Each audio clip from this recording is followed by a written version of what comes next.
can get started. Great. So hi, my name is Rania Mahmoud, and I teach Arabic in the Department of World Languages, Literatures, and Cultures. Thank you for joining us today for this fascinating talk on Arabic calligraphy. I would also like to thank the Department of World Languages, Literatures, and Cultures, the King Fahd Middle East Center, and the School of Art for sponsoring the talk and the workshop later today. So today we have our calligrapher, Josh Berer. Josh Berer is a calligrapher and craftsman based in Washington, D.C. He is currently an apprentice of Muhammad Zakaria in the Ottoman calligraphic tradition. And from Zakaria, he received his ijaza, which means Master Calligrapher's Certification, in the Thuluth and Naqsh scripts in 2020, and is currently a student of Taliq. He is also versed in the arts of papermaking, marbling, illumination, bookbinding, and woodworking. He speaks decent Arabic, passable Persian, and so-so Turkish, Uzbek, and Hebrew. His clients include the Smithsonian, the New York Times, Harvard University, the Folio Society, and many others. Josh's work can be found at www.arabiccalligrapher.com. So Josh, over to you. Thank you so much, Ustaza Rania. You're welcome. I'm so excited to be here. I think we're going to have fun. In a minute, I'm going to share my screen. Thank you for the introduction. That basically tells you everything about me that you need to know. But I'll start with a really brief introduction about how I kind of came to calligraphy, the journey that took me here. And then I'll jump into a little about the history of calligraphy, the different developments and individuals that kind of form the world of calligraphy as we know it today.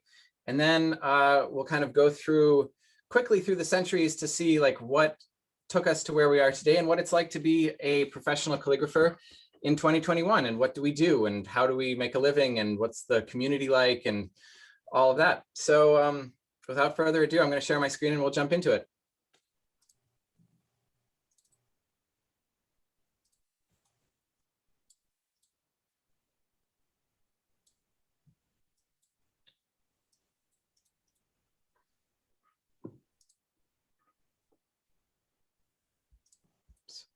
Boom.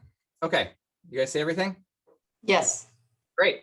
Okay, so I am one of 4 Master Arabic calligraphers in the United States currently working today. There's my teacher, Muhammad Zakaria, and then 3 of his students.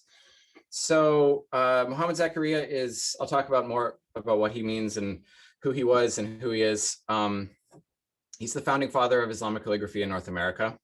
I say Islamic calligraphy as opposed to Arabic calligraphy just because I think it's a little bit more inclusive, because obviously it's not just Arab society that considers calligraphy to be hugely important and influential. It's the kind of cultural heritage of the entire Islamic world. So I use Islamic calligraphy.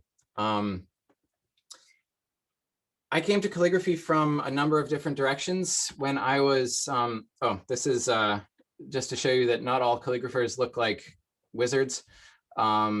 This is a good sampling of what the world of calligraphy looks like today. We've got a Yemeni, a Malaysian, an Indonesian, Nigerian, an Iranian, and myself. We're all in Istanbul, and all of us in this picture have the same exact kind of origin story. We all discovered calligraphy in our home countries. We learned whatever we could from books, but ultimately it was not enough. And we found ourselves in Istanbul, which is the eternal capital of calligraphy. And all of us come together and have this really, really interesting and diverse community of people who are all share the same drive and love and passion for this very special art. This was me at 16. When I was like 13, 14, I discovered graffiti and it became my first real obsession in life. I loved it. I loved the lettering. I loved how the letters flowed together and you tried to kind of make something that was greater than the sum of its parts by using all of the strengths of individual letters within a word. I would fill volumes of notebooks when I was like in 8th, 9th grade, just of the same exact hand style over and over and over again. I would try and emulate other hand styles. I would try to develop my own. And those kinds of practices became kind of muscle memory and really foundational experiences for me when it came to interacting with art. Graffiti was my first real interaction with the art world. And I never thought that I could make a living doing graffiti. It was just something that I did, for fun.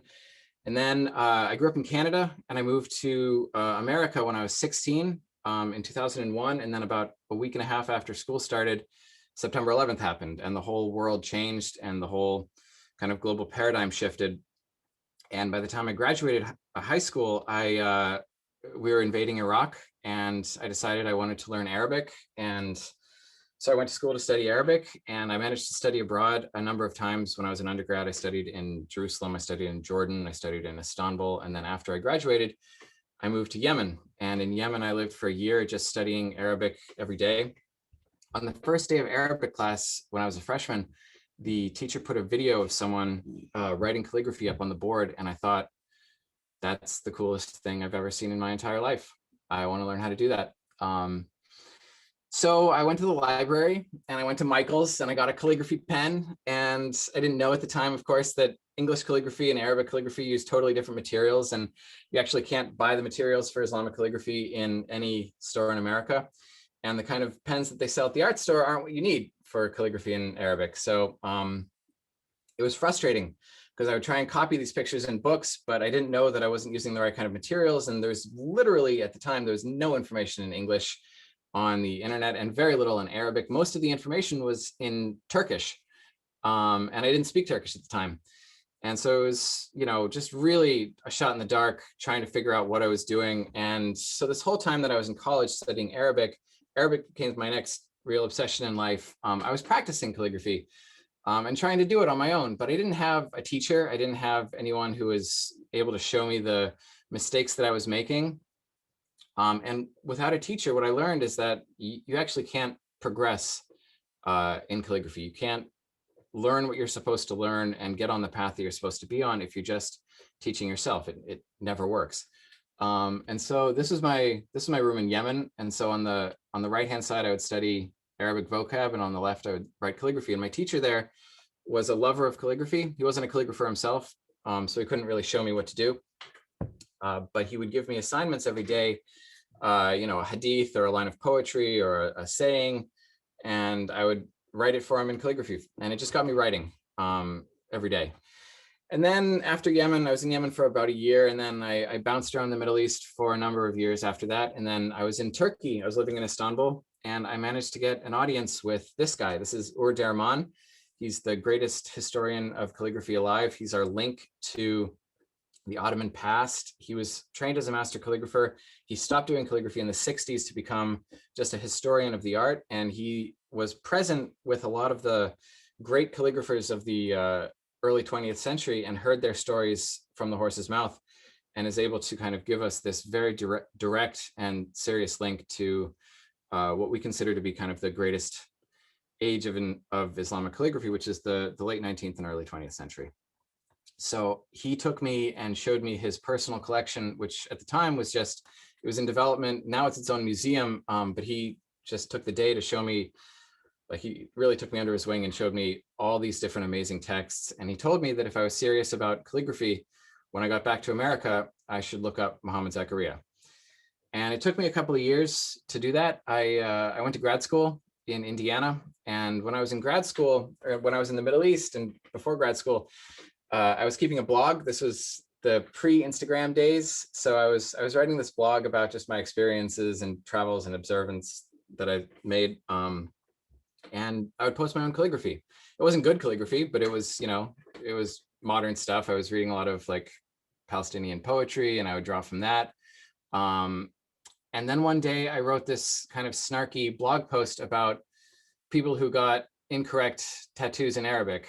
And it went crazy viral. I mean, for me, it went crazy viral. I was getting like 400 hits on a post per day. And then suddenly I was getting like 50,000 on this particular post about wrong Arabic tattoos. And so all of a sudden people started emailing me saying, can you design this in calligraphy? Can you write that for me in calligraphy? And at the beginning I would just say, yeah, sure, here you go, like, go for it. And then my then girlfriend, now wife, was like, you should probably charge people for that.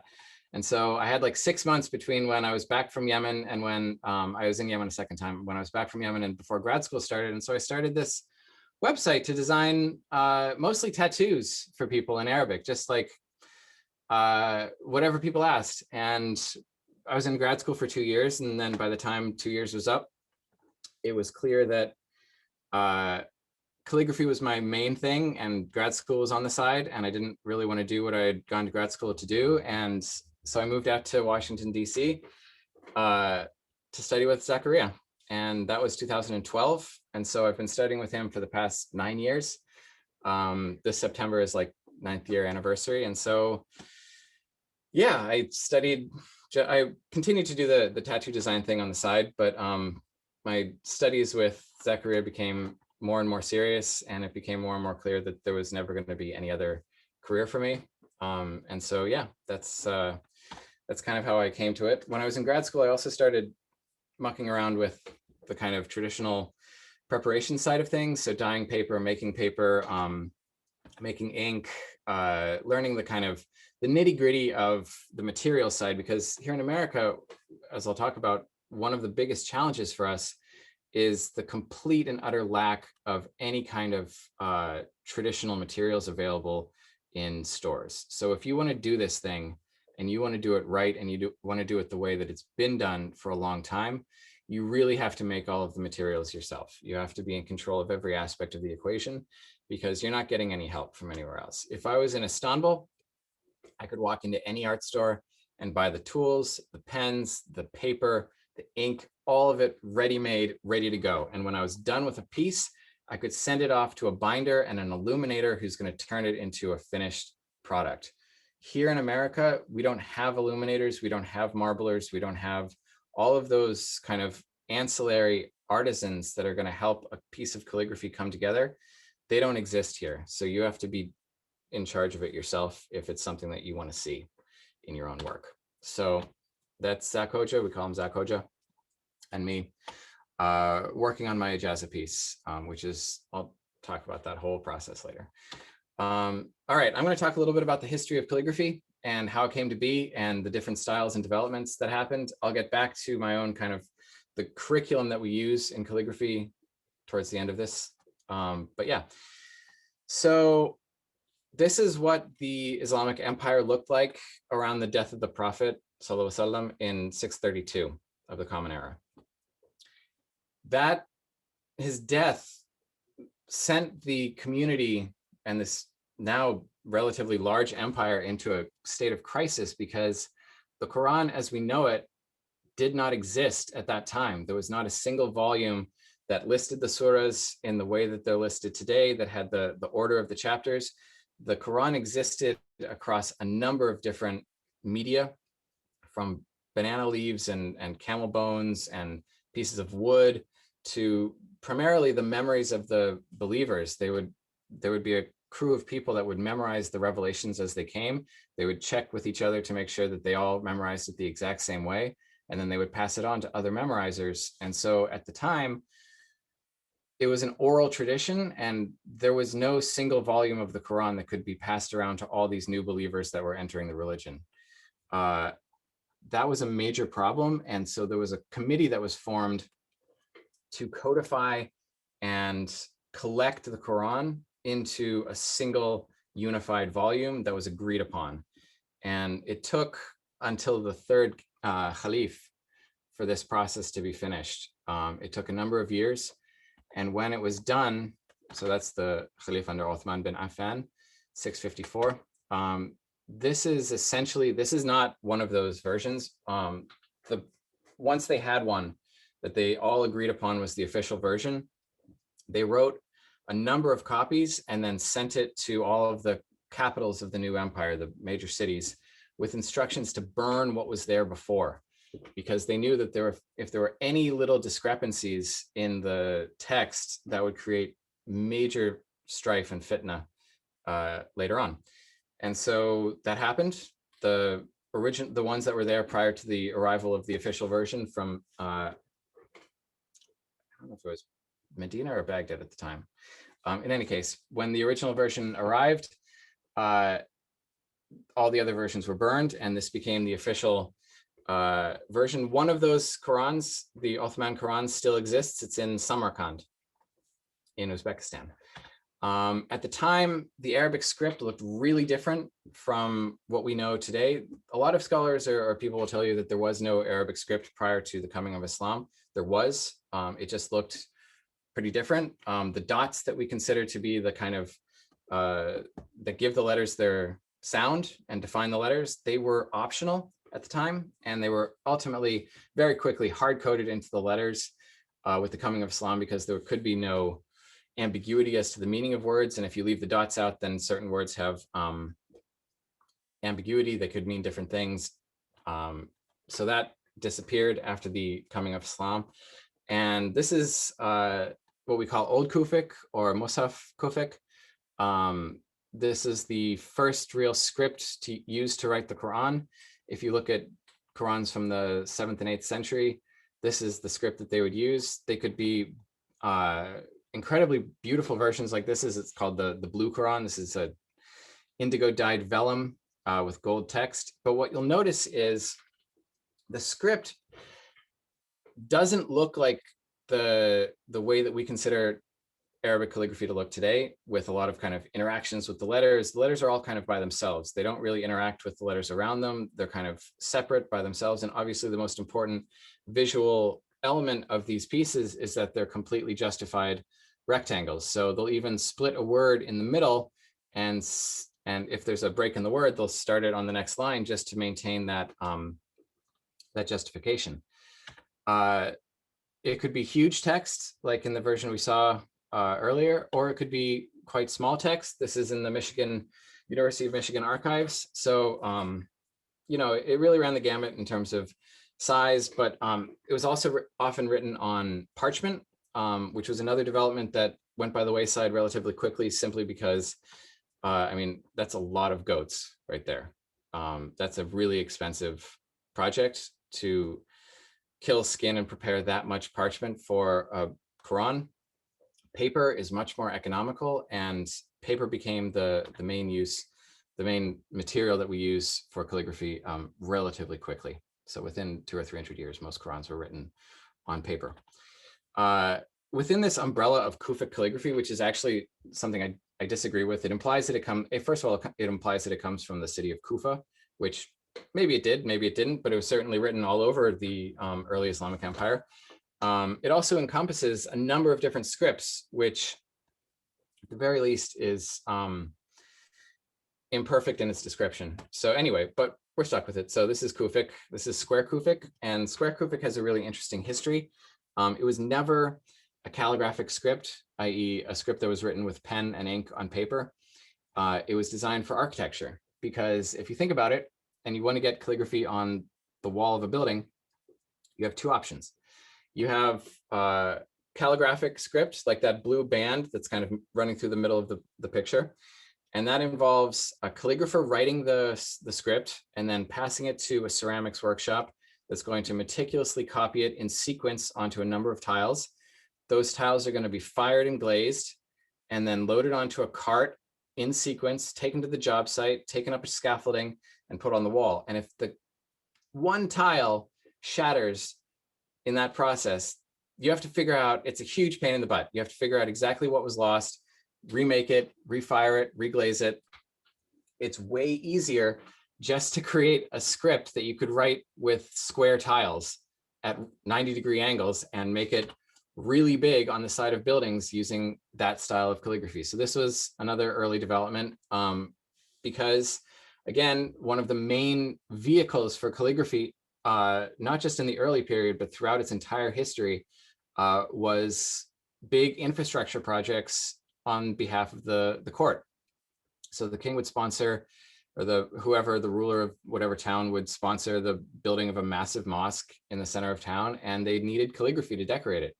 And that was one of its main functions. This was Isfahan, this is Samarkand, and you can see the use of square Kufic on the minarets and along the walls. It became very, very popular throughout Iran, Central Asia, and the Middle East. This is another iteration of Kufic. This is in North Africa, or actually, I think this is in Andalusia. This is in Spain. So you can see it's again used as an architectural element carved into the walls or done with mosaic tiles. Not exactly a calligraphic pen on ink script, but instead an architectural script. This is in Cairo. We're getting towards like the 1200s now. And in the East, you have a completely different development. So in Iran, they're taking that early Kufic look and then they're extremifying it to this incredibly beautiful, but severe and just really extreme look, where you go from, this is a calligraphic script. This is writing the Quran on paper. And you have these transitions from the thickest side of the pen to the thinnest side of the pen almost immediately, where there's very little transition period. It's this like hairline shift from like the thickest part to the thinnest part, and it really accentuates that that kind of duality and extremity of the script. And I love this particular style of calligraphy. I use it all the time. It's known as Kufi Mashriqi, or Eastern Kufic. And again, this is another example of just really stunning Iranian calligraphy circa like the 1100s, 1200s. What's interesting, and I'll talk more about this later on, but this style essentially went extinct for almost 1,000 years until the 20th century, when it was rediscovered by not just Iranians, but particularly Iranians, but calligraphers all over the world are like, wow, this is stunning stuff. We should bring it back. Why are we not writing like this anymore? Why are we not using this beautiful script anymore? So now there's this incredible resurgence and interest in these old styles of calligraphy. And again, I'll talk about that later on. But in the West, so that was happening in Iran. In Morocco, on the complete swing of the pendulum, it's a completely different aesthetic. If this was using the extremities of the pen to its greatest effect, this is using almost no extremities whatsoever. There's very little variation in line thickness. This is using a different kind of pen that was more like a crayon type of operation, where it's a very thick nib at the tip. And this is obviously the Moroccan style, Maghribi. Again, same time period, 10th, 11th, 12th century. I love it. It's a really friendly script. It's very curvy. It's not very extreme. It's very, it's just a very nice, happy, fun to write script. When I teach people, I usually start with Maghribi because you can do it with a Sharpie. And you don't need fancy gear, fancy equipment. And it's just a nice little introduction. That's not what we're going to be doing in the workshop today. We're going to be doing real stuff, but this not implied that this isn't real. But anyway, I love Maghribi. It's a fun script. But what's fascinating is, whereas Eastern Kufic completely went extinct in Iran and points east, Moroccan script is still going strong in Morocco. And so the strongest calligraphers today in this style are in Fez and Casablanca. It's still a really popular script, and it's still completely used. It's the national script of of Morocco, and it's still very much in vogue.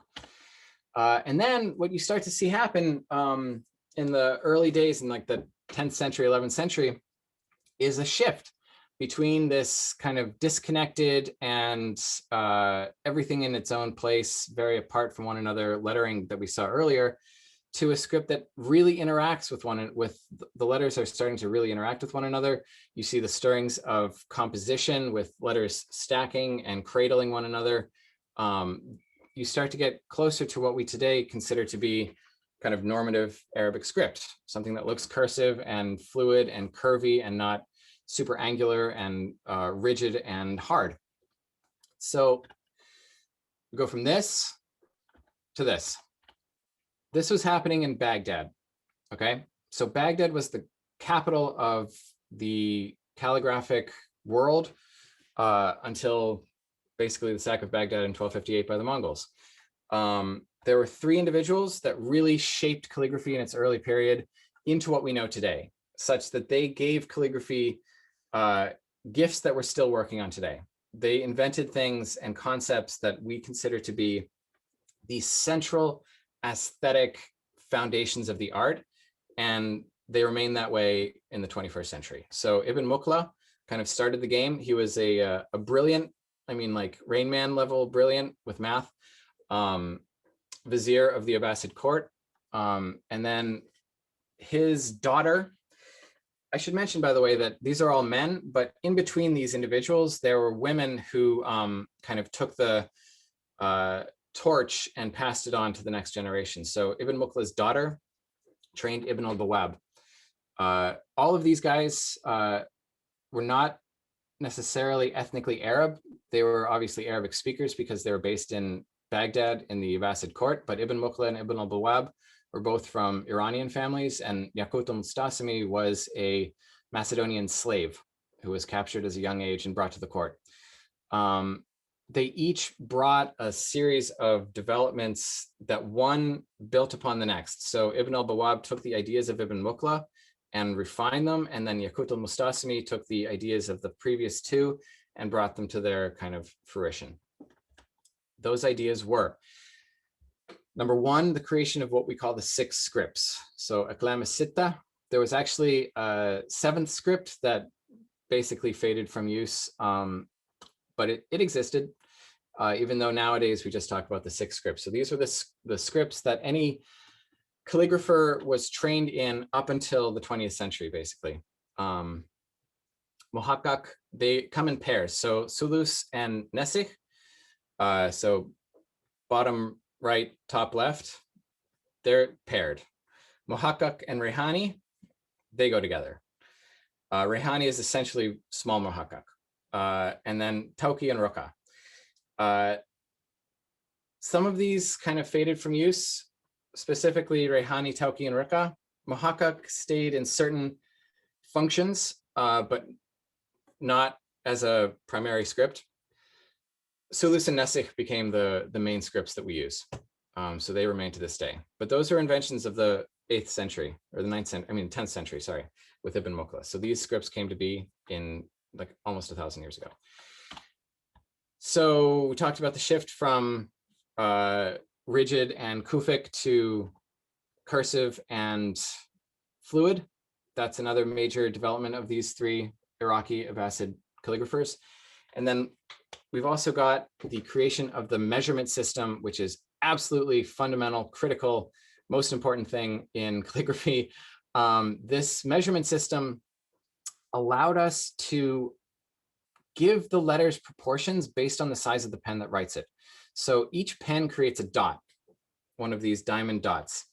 And if you can measure the letters that are written with that pen, then it doesn't matter if that pen is a millimeter wide or an inch wide, because the amount of dots that create the proportions are going to remain the same because they're based on the pen that's writing it, as opposed to a more kind of universal system of measurement. This gives us proportion and scalability, which is hugely important. If a calligrapher writes a piece of calligraphy that is then destined for a wall, it's going to have to be scaled up because they're not going to write with a massive pen. They're going to write with a normal sized pen. And then some other artisan is going to have to enlarge it. And if they want to enlarge it and still have it look good, they need a way to do that proportionally. And so this system became the main system of measuring the dots. So for example, if you look at this piece without any context to put it in, I would assume that it's, I don't know, the size of a microwave, like, you know, that big. But in fact, it's taller than the artist that created it. This is Mehmet Ozchai. He's one of the most important calligraphers in the world, and it currently hangs in the Hagia Sophia Mosque, now that it's a mosque again, and it's massive. So you can't tell the size of the piece by design. It doesn't look huge. It looks exactly as it should be in proportion to everything else, because each letter has a universal proportion that does not shift or change depending on the size of the actual script. So that's the second main, or the third main change development that was given to us by those 3 founding members of the calligraphic community: Ibn Mukla, Ibn al-Bawab, Yaqut al-Mustasimi. Yaqut al-Mustasimi was named after the caliph, the Khalif at the time, al-Mustasim, who had his head chopped off by the Mongols when they destroyed Baghdad in 1258, which essentially ended the period of Baghdad being the capital of Islamic calligraphy, unfortunately. So this system of measurement that I was talking about became elevated to kind of an art form in and of itself, because one of the most important steps when you're creating a piece of calligraphy is to do what we call a karalama, It's a Turkish word which literally means to make it black, make the page black with ink. You write all the letters of the piece that you're working on, and then you check your proportions. It's not meant to be a final piece. It's just it's like a workout, making sure you're in tune, making sure you kind of have the sense of the flow of the letters, and you're just making sure that, you know, your proportions are good. And you do this before every piece. So this is some pieces from the 19th century that a friend of mine has in her apartment in Istanbul. She was in that picture at the beginning. We'll talk about her later.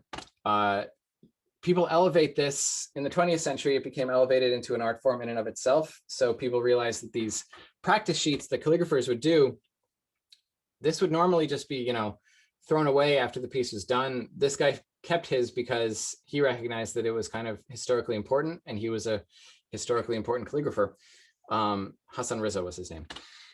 People started making pieces that were karalamas in and of themselves. They're not meant to say anything particularly. They're just meant to be appreciated as artworks in and of themselves. This is written by that guy, Mehmet Ozcay, who is standing next to the massive piece in gold that I showed you. So this is basically what the calligraphic world looked like for the past 700 years. The West African school, which was different from the North African school, the Arab school centered in Baghdad, but with important satellites in Cairo and Damascus. Not a lot happening in the Arabian Peninsula, mostly in the north, in Cairo, in the cities of Baghdad, Damascus, Jerusalem a little bit, but for the most part, it was Baghdad. And then Iran and all points east, so subcontinent, Afghanistan, Pakistan, were all under the Iranian sphere of influence calligraphically. And then lastly, the Ottoman world.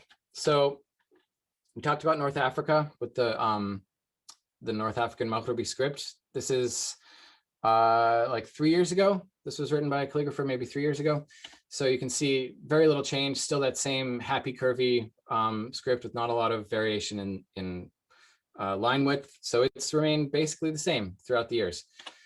The Iranian world is defined by one main style, the Nastaliq style, which was invented in the 14th century by a calligrapher named Mir Ali Tabrizi, who had a dream about geese taking off, a flock of geese taking off, and he awoke and decided that he wanted to create a style of calligraphy, a new style of calligraphy that would be able to write the Persian script or the Persian language, but also have the elegance and grace of birds on the wing.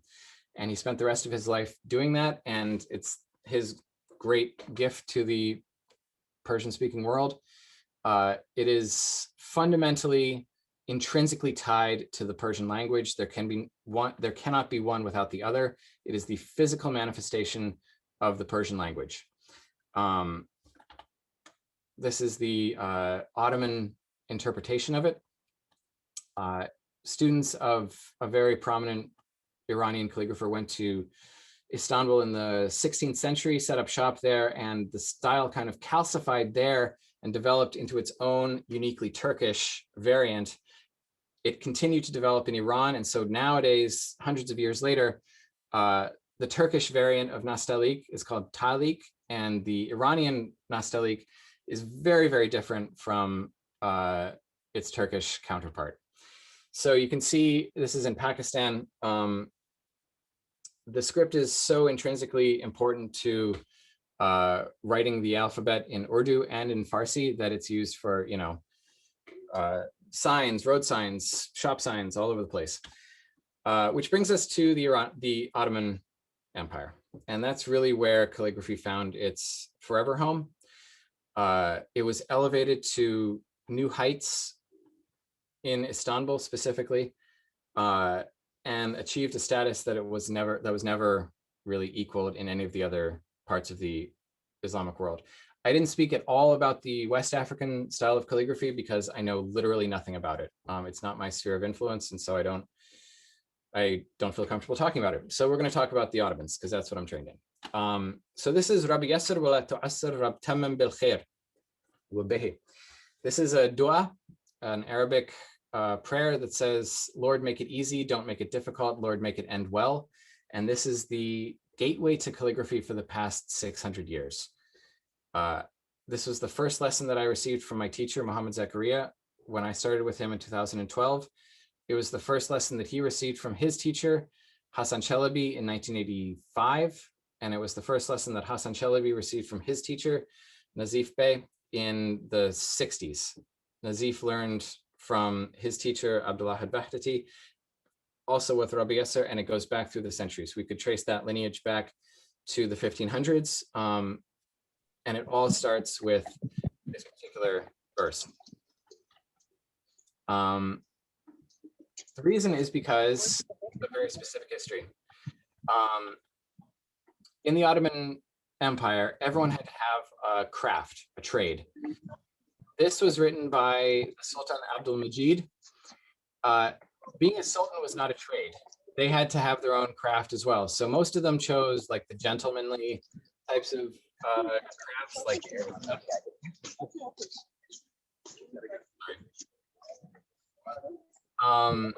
such as musician or calligrapher or woodworker. This was Sultan Abdul Hamid II. This is a piece that he made. He was a master craftsman. But one of the calligraphers, the way it worked is when you were a prince, heir apparent to the throne, you'd be sent to central Anatolia, to this little dinky province called Amasya,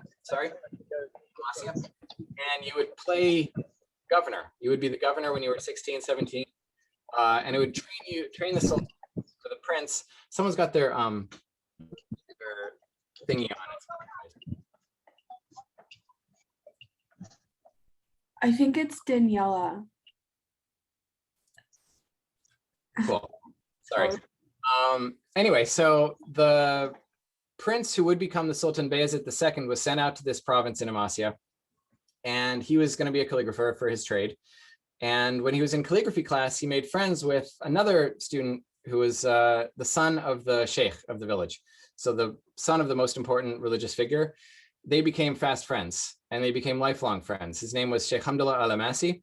And when Sultan Bayezid became the Sultan, he called Sheikh Hamdullah out to the palace at Topkapi, and he tasked him with creating a curriculum of training calligraphers that would last forever and would train Ottomans across the entire empire to be very good calligraphers relatively quickly. And the system that Sheikh Hamdullah came up with in the 16th century is the system that we use today. That's his grave, Sheikh Hamdullah's grave in Üsküdar. It's a place of pilgrimage for calligraphers. What they'll do sometimes is they'll take an uncut calligraphy pen and they'll stick it into the ground and leave it there. And they say that, you know, the spirit of Sheikh Hamdullah gives that pen good luck. And so they'll take the pen out later and then carve it and write with it. So it's a fun little tradition. You can sometimes, I don't think you can see them in these pictures, but one time I went there and it was just like chock full of calligraphers' pens. So that system that he created it starts with Rabbi Yasser. So the way it works is the student or the teacher in front of the student writes this dua in Sulus and Nesikh, and then the first half of the alphabet, so Aleph until Fa. That's what the second line on that page is. It's the first half of the alphabet. And there's no instruction. There's no, this is how you do it. Hold the pen like this, move it like that. Student goes home and practices it on their own for a week. The class is every week. You go back to the teacher's house after a week with what you think is your best option or your best version. And basically the teacher tells you you completely screwed it up and nothing's right, and you have to redo it from scratch. And you keep doing that without any instruction from the teacher. You watch the teacher rewrite it and do the corrections. But the teacher isn't there with you when you're doing your lessons. You're doing it by yourself. It's a solitary activity. And what this does is it teaches you to see the mistakes in your own work and see these tiny infinitesimal differences between a fail and a pass. So after you've been doing it for a number of months, your work is starting to get better, but it's still not passing. And the reason is because it's not a game of millimeters. It's like micrometers. It's like the size of a hair. There's times that when I failed a lesson and the difference was because a letter was literally like a hair's length at the wrong angle, or a hair's length extending too far out, or really, really, really tiny differences between a fail and a pass. And in order to kind of have a culture of extremely high level calligraphy, you have to have a cadre of calligraphers who take it very seriously and see the tiny differences that make things the difference between not good and bad, great and sublime. Once you get to a certain level, you're not looking, it's very easy to determine what's good and what's bad. It's a lot more difficult to determine what's good and what's great. And then you have to be kind of an expert to tell what's between what's great and what's truly incredible. And that's what they're trying to do in this system, is get people's eyes working in such a way that they are able to parse their own work out and see where these little differences and little mistakes and how to make it better, and just these subtle changes to a piece that can ultimately change a piece's character from schlock work to decent, serious calligraphy. So once you've done this long kind of crucible of an initial lesson, which will take years. I mean, it took Hassan Chalabi, the Grandmaster of Calligraphy today, 2 years to pass his class from Nazif, or from Hamid. And then it took me 2 years to do it from Muhammad Zakaria. Once you pass, you've been writing half the alphabet, then you just start writing the rest of the alphabet. So it's like if you were learning the violin and your teacher told you, just play this little phrase of Mozart and play it until you can play it like a virtuoso. And it comes off your violin perfectly every time. After that, it'll take you 2 years to get that Mozart down. After that, you can start learning scales. You can go back and just learn A, B, C, D like that. So this is like from the middle of the lesson book, this is the ta lesson. So you're writing, it's ta sin, ta shin, ta sad, ta ta, ta ain, ta fa, ta qaf, ta kef, ta lam, just one letter connected to all the other letters. So that's the next kind of third of your process. The first half is the Rabbi Yesser, just that one lesson for years. Then the middle process is learning all the connections of all the other letters. And then when you've done that, there's a kind of prescribed set of lines, verses, hadiths, poems that you write that have been identified by calligraphers as having particular influence and significance, not from a spiritual or a religious perspective, but from a calligraphic perspective. There are secrets within these specific lines that are going to come back and help you again and again and again. So if you cut your teeth on Rabbi Yesser, it's going to be way easier to write these things later on. If you cut your teeth on these things later on, you're going to be able to write basically anything that comes down the pike. So after this entire process is done, you've kind of gotten to the end of this book. There's a specific book that we follow. Your teacher will ask you to write a specific verse, either poem, hadith, something from the Quran. They'll choose it. And typically you'll copy a classical composition, and that will become your ijaza or masterpiece. So this was the first Rabbi Yesser that was written for me in 2012. This was written in front of me. He cut the pen that I was going to use, and then he wrote this lesson with it and then gave me the pen. And that was my pen to use for the next 8 years, basically. This was my first attempt at writing it. So mine is the black, his is the red. So you can see literally every single thing is wrong. He didn't say, do this differently. He just rewrote the entire thing.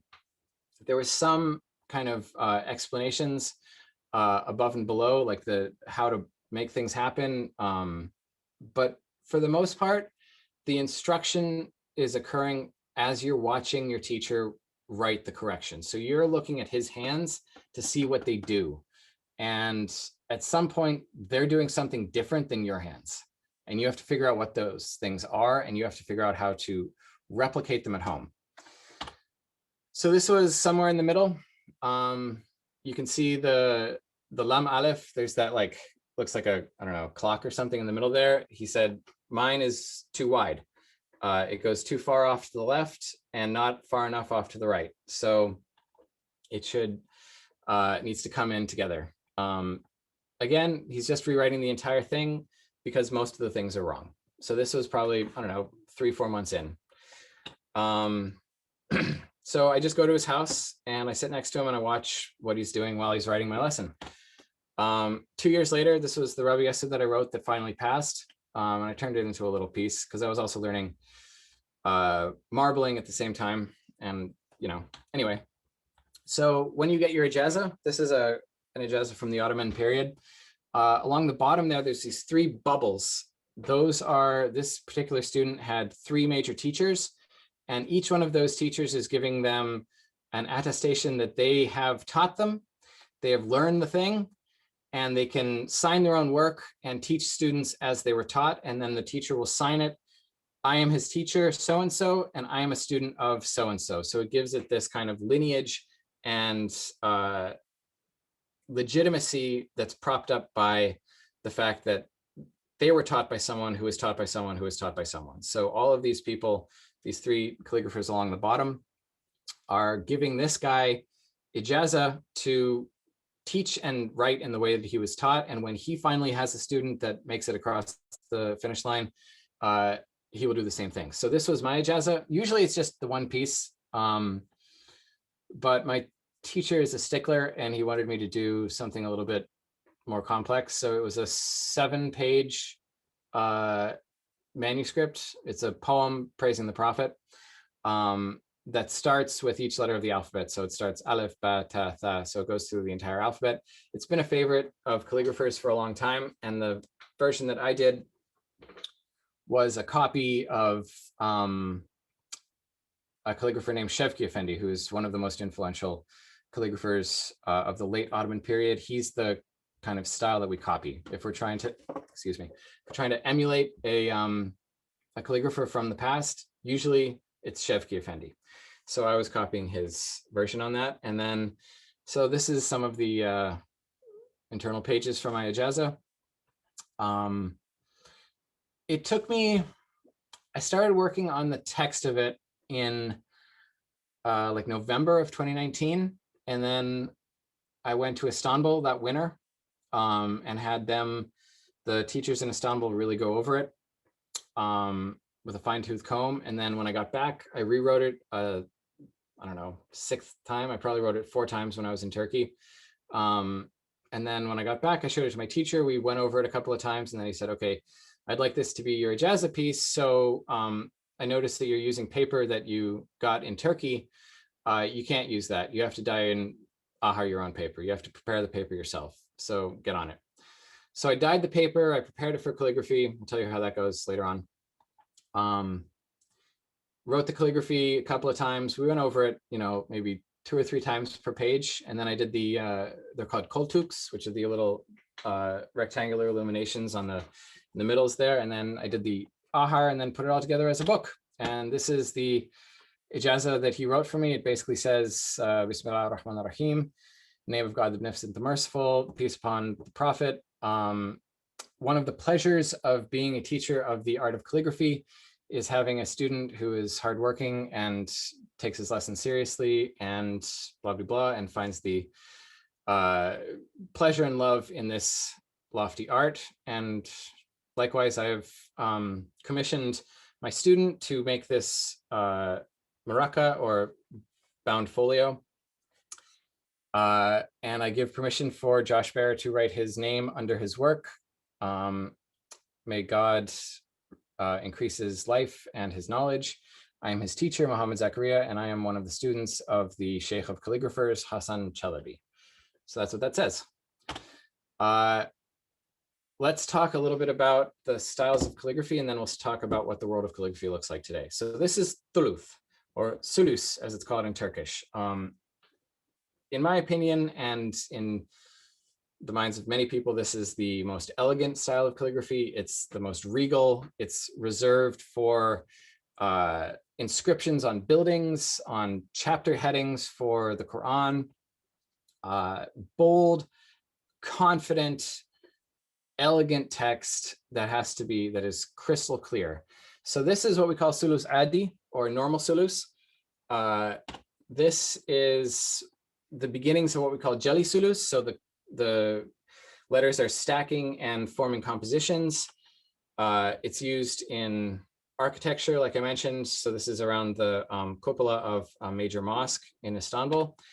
But you're able to kind of break the letters down and stack them into compositions that become kind of greater than the sum of its parts. Now, the thing about this is it's not, legibility is not the primary goal. Balance and harmony and creating a piece that has a kind of greater than the sum of its parts beauty to it is the goal. So a lot of times when we're talking about creating a piece like this, you're going to choose verses that are immediately recognizable to anyone with even the slightest amount of Islamic literacy.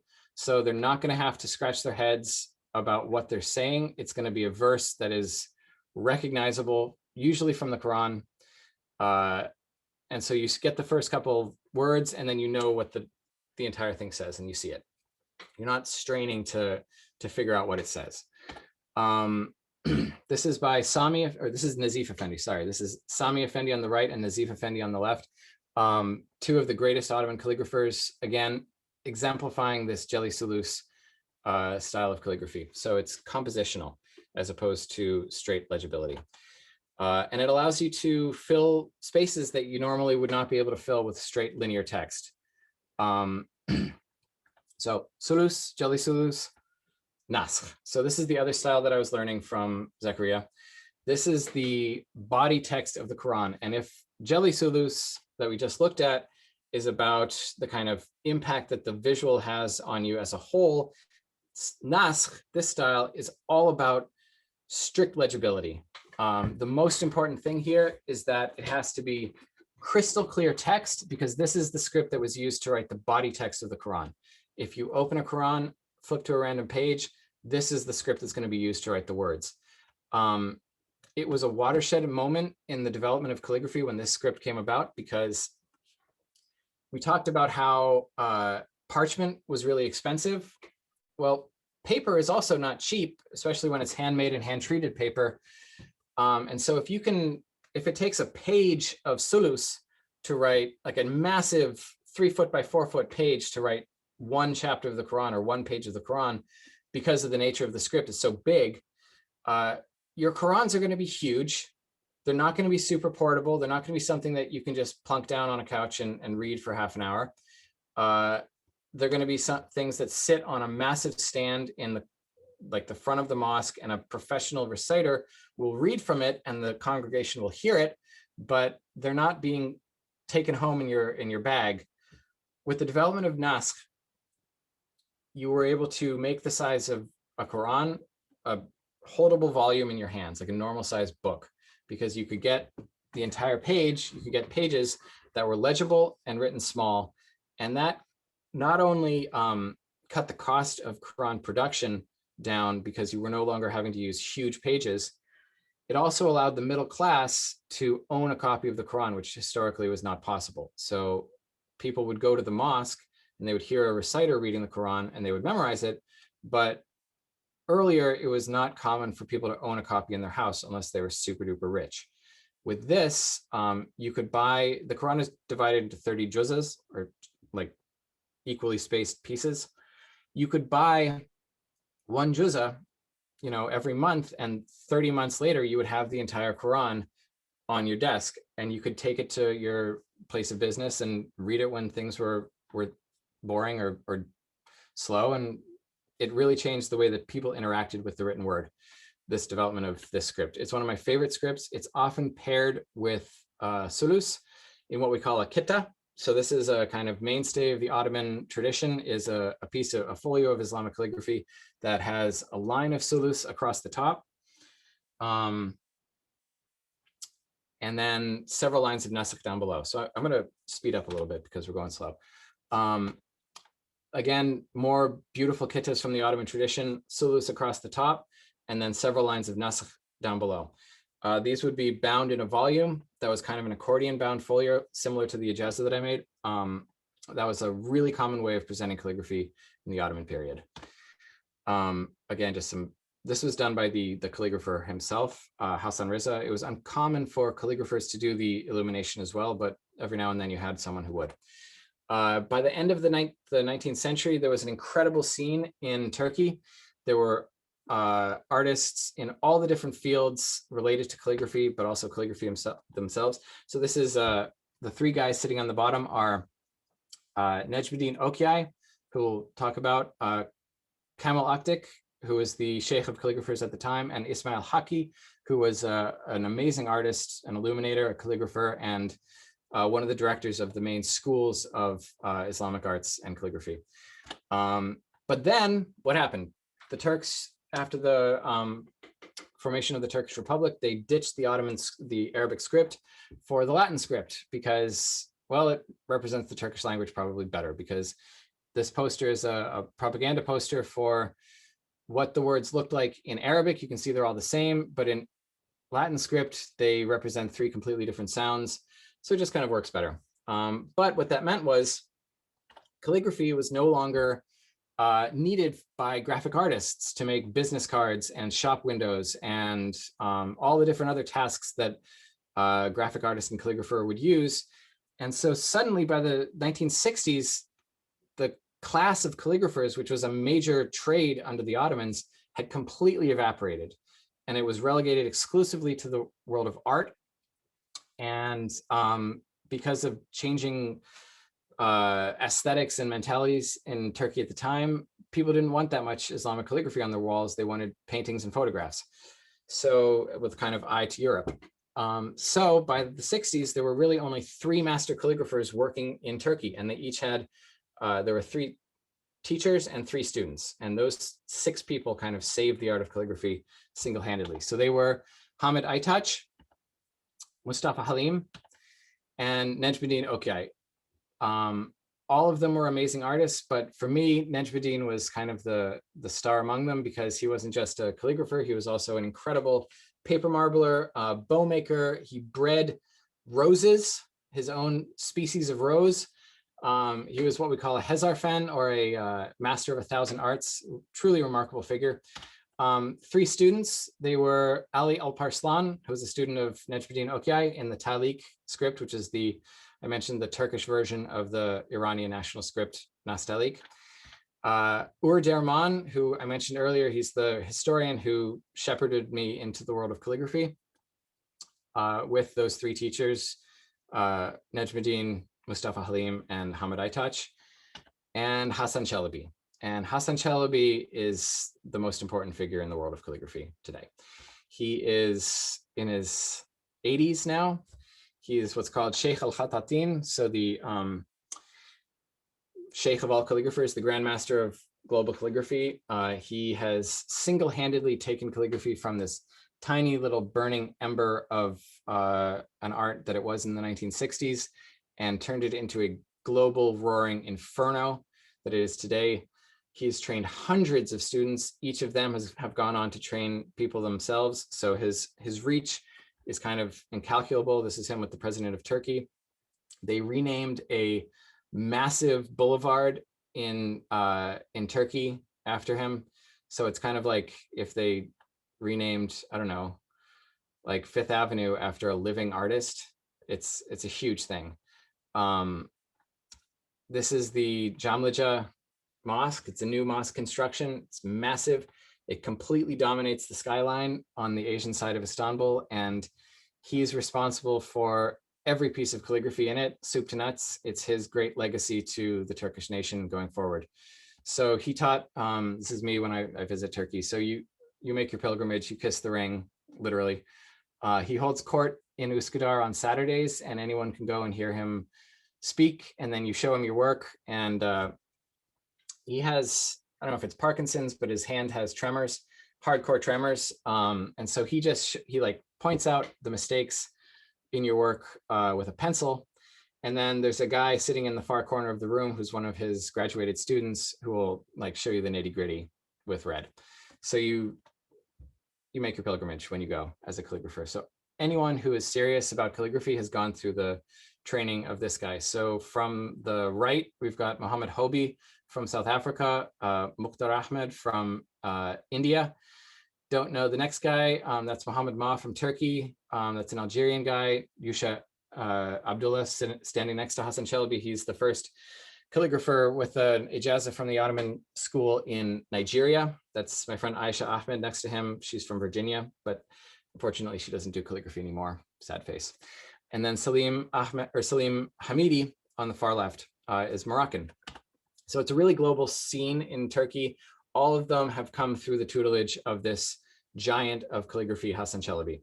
So here he is, this was last spring during COVID, inspecting the ijazah pieces of the various grad students of his. So these are all students of his students. So he'll have signed, you can see just barely there, there's 3 bubbles on the bottom of that piece. His signature is going to be one of them, and then that student had 2 other teachers. So ijazah ceremony. My teacher, Mohammed Zakaria, also taught by Hassan Chalabi. He was the first American. He's from California. He's not Arab or Iranian or Turkish or anything. He's just a normal American guy who became a Muslim in the 60s in Morocco. And then, like me, found calligraphy, fell in love, took him all over the world to find a teacher until finally in the 80s, he was doing calligraphy on his own in kind of a more Mamluk, old Arabic style. And then he also felt like he had no direction. So he found Hassan Chalabi, who at the time was just a young teacher who was starting to get a reputation as a major calligrapher. Zak Hoja is a master of, Zakaria, we call him Zak Hoja. He's a master of the Talik style, as well as the Sulus and the Nasikh styles. He writes other styles as well, but these are the kind of main ones. He does all his own illumination. Again, we talked about how in America, that's really your only choice. All his paper production is done in-house. The marbling, you can see it kind of gives this great motion and energy to the piece. So these diagonal lines across the top of calligraphy is kind of echoed by the, direction of the marbling along the borders. So it kind of reinforces the movement and the energy and the kinesis within the work. He's also a Hezarfen. I mentioned that word as a master of 1,000 arts. So he's a tool maker. He makes astrolabes. He makes all of the knives and various instruments that he uses to cut the pens and work on the calligraphy, navigational instruments, etc. So studying with Zakaria is more than just pen on ink calligraphy. It's also about kind of a more holistic look at the various arts that go along with calligraphy. So this is what it's like when you go to Turkey. This is the guy I mentioned in the corner of Hassan Chalabi's office. There's a guy correcting your work. That's on the left. On the right is another one of his graduated students who has calligraphy lessons on a weekly basis and teaches a variety of students, both Turkish and international. So I showed you this picture earlier. That's Zeki al-Hashimi from Yemen, Safwan Embong in the red from Malaysia. He's the royal calligrapher of Malaysia. He's set up in the king's palace to do whatever he needs. Mariam from Iran, Mariam Nourouzi, she's one of the greatest calligraphers working today. She's remarkable. Above Mariam is Sharian Shah from Indonesia, and then Yusha Abdullah from Nigeria. This is visiting Dawood Bektash in the gray sweater. He's one of Hassan Chalabi's greatest students and considered to be the Hassan Chalabi of tomorrow. When Hassan Chalabi has shuffled off the mortal coil, this guy, Dawood Bektash, will be his kind of successor. Mariam's work is stunning and beautiful. She has this very classical look, but also very modern. So you can see in the top corner there, that one piece kind of breaks the fourth wall and continues on across the page. Just this little hint of modernity within a very classical Mamluk style piece. This is her with Hassan Chalabi, obviously. Her house is like a museum. I've often joked that she's like a drug dealer because she only sells calligraphy so she can buy calligraphy. Her walls are just like floor to ceiling masterworks. This is Pablo Casado, one of my best friends from Spain. He also was a graffiti artist, became a Muslim and discovered calligraphy, and now he went to Turkey and became a calligrapher. He's now based in Spain again. He also has a very classical look, but then also very modern. So here's a classical maraca, which is a bound folio in the accordion style. And then here's a piece that's completely classical in terms of form, but incredibly modern in terms of how it's presented. Its presentation is very contemporary. His teacher is Nuria Garcia Masip, so that's him with my teacher and her teacher. My teacher was Nuria's teacher. So she trained in America and then went to Turkey to train with cats over there. And again, very classical look, but little hints of modernity. She likes to fill in the kind of negative spaces in the letters with gold. Really kind of dialed down in terms of, it's not super busy. It's not super complicated in terms of its presentation and its illumination. It's very straightforward. But again, incredibly beautiful. Her work is just top of the line. Sharian Shah from Indonesia, probably the greatest living composer of Jelly Sulus pieces today. He writes these things, they come off his hands like water. He's remarkably calligraphically talented and very young. He got into calligraphy when he was 16, 17, and instead of going to university, he just moved to Istanbul and studied with the masters. Yusha, one of my best friends in the world of calligraphy, he's got an amazing story. Also just like fell in love when he was a teenager. Now he's in his late 40s, but he started the first ever school of Islamic calligraphy in Nigeria. These are some of his students who he's given ijazah to. So he named it after his teacher, Hassan Chalabi, so the Hatat Hassan Chalabi Arabic Calligraphy Center in Kaduna, Nigeria.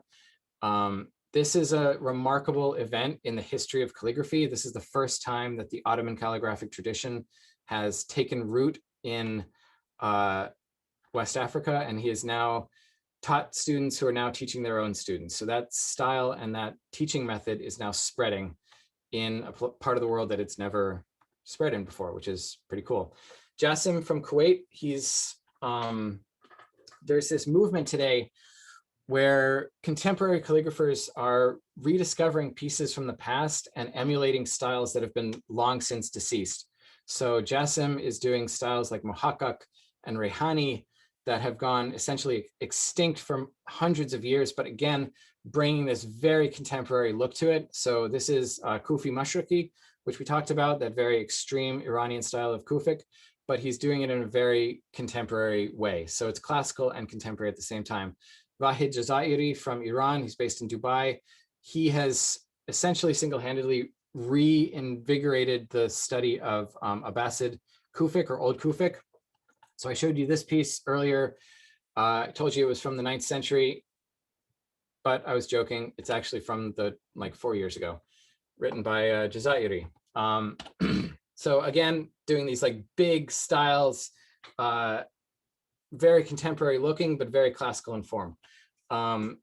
People have their own kind of look and feel, so you can see a piece of calligraphy, and even though all of the pieces within it are according to very classical forms, calligraphers are identifiable by the styles that they create. So Yilmaz Turan is really into this mirrored look.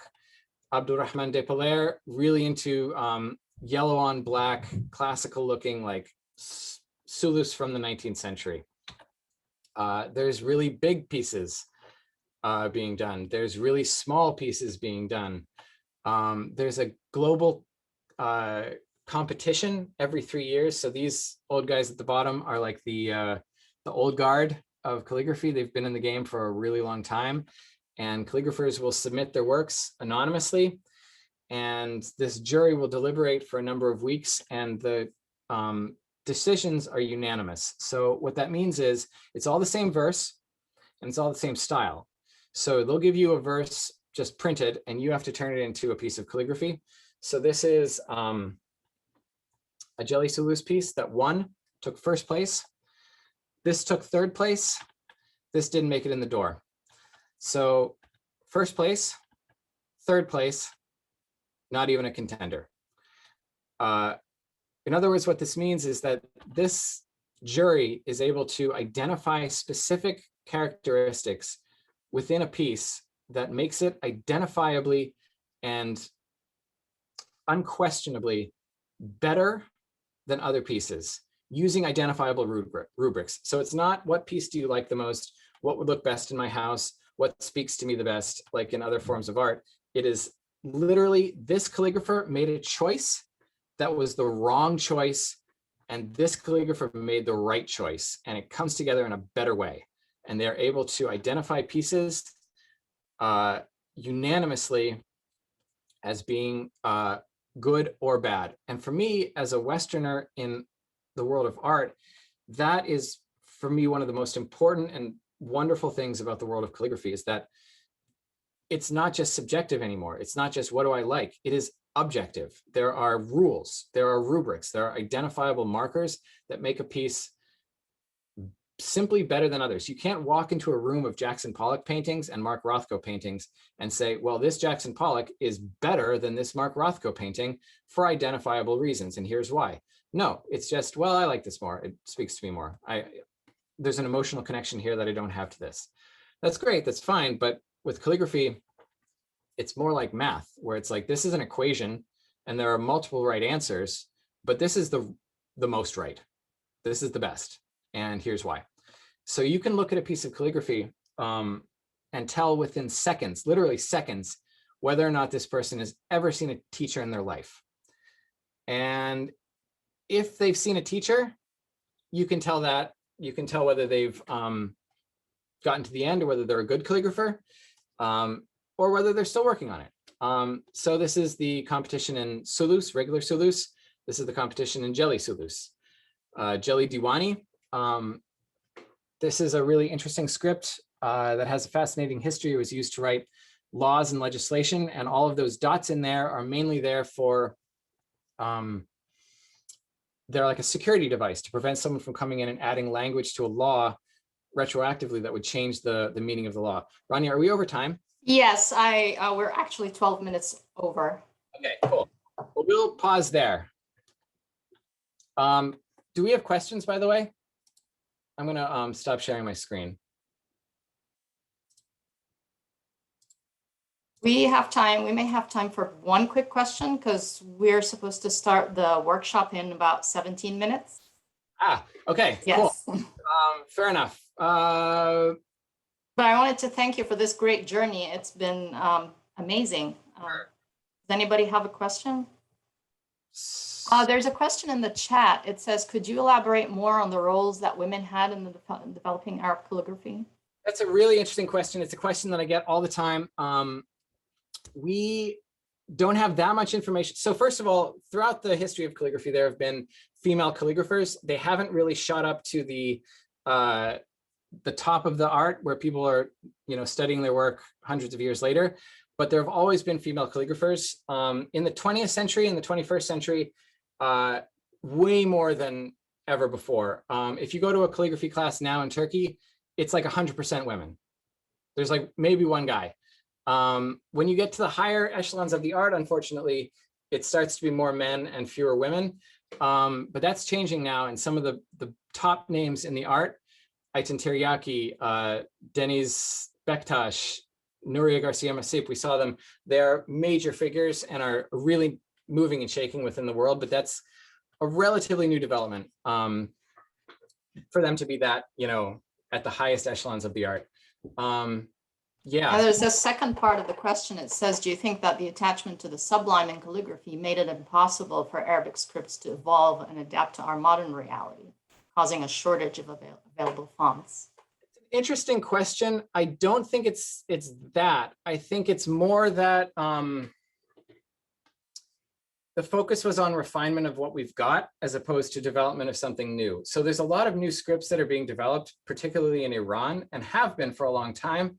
But the kind of classical canon of scripts is one that's in constant development. And I think the accepted wisdom that I've heard from calligraphers is that it's way better to work on making those scripts good as opposed to being a master of 50 scripts and trying to make new ones and trying to do new developments and stuff like that.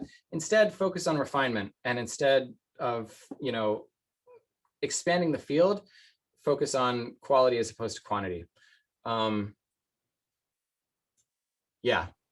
Thank you. I think we can stop here. We start the workshop in 15 minutes. So if you have registered for the workshop, we look forward to seeing you there. And thank you all for coming. Thank you, Josh, for this amazing journey. And we'll see you in 15 minutes. All right.